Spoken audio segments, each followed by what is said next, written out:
El día de hoy presentaremos la historia Cabe de la mencionar que la República fue gobernada por 11 11 presidentes, aunque ninguno de ellos completó su mandato. Al promulgarse la Constitución Federal de 1824, se pensó que terminaría la violencia y el desorden dentro del país. Sin embargo, esto no sucedió. En esta etapa destacó el hombre que se levantó contra el imperio, Antonio López de Santana, quien fue político, militar y una de sus funciones más importantes, fue presidente de México.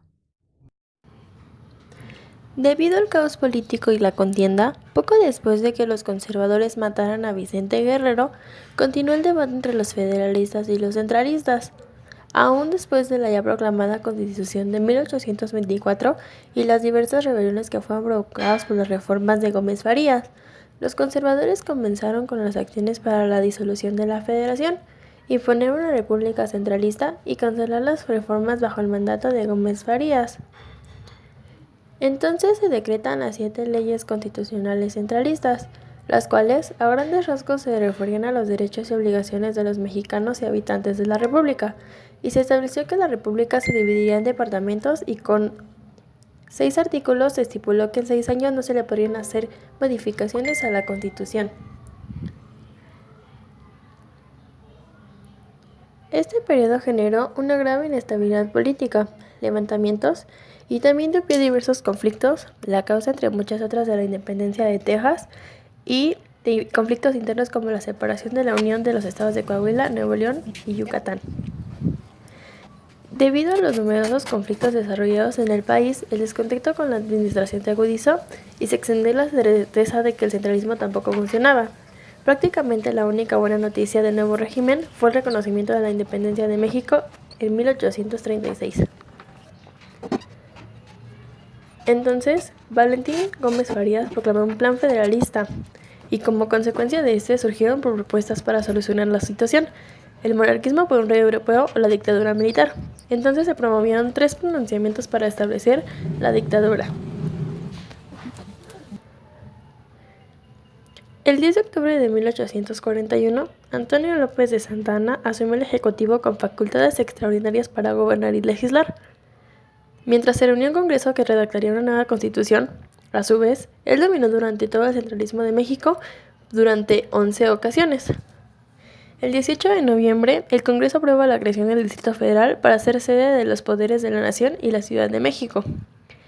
Entonces, el centralismo era liberal, la mantenía la división de poderes, pero creaba el Supremo Poder Conservador. El Ejecutivo mantenía la debilidad y el cargo se extendía por un largo de 8 años. Entonces, México entra en una etapa de crisis, pues en esta etapa de la historia de México se vivieron los primeros conflictos internacionales con Francia y Estados Unidos. La Guerra de los Pasteles fue un conflicto bélico entre México y Francia que duró de 1838 a 1839. A principios de 1838, el ministro francés lanzó un ultimátum al gobierno mexicano desde Veracruz, o México. Pagaba las reclamaciones de sus nacionales o sus puertos serían bloqueados por la flota francesa, y el gobierno de Bustamante se negó a negociar con Francia mientras sus barcos seguían en las costas mexicanas.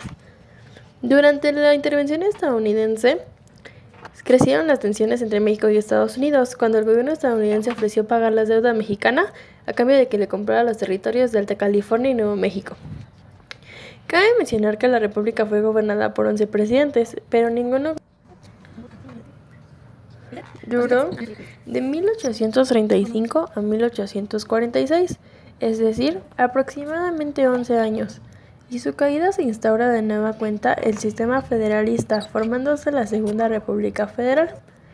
Para el 22 de agosto de 1846, el presidente José Mariano Salas expidió el decreto que restauró la vigencia de la Constitución de 1824, con lo cual se dio fin al sistema federalista. Después del cese del poder de Antonio López de Santana, quedó como presidente sustituto Ignacio Comonfort.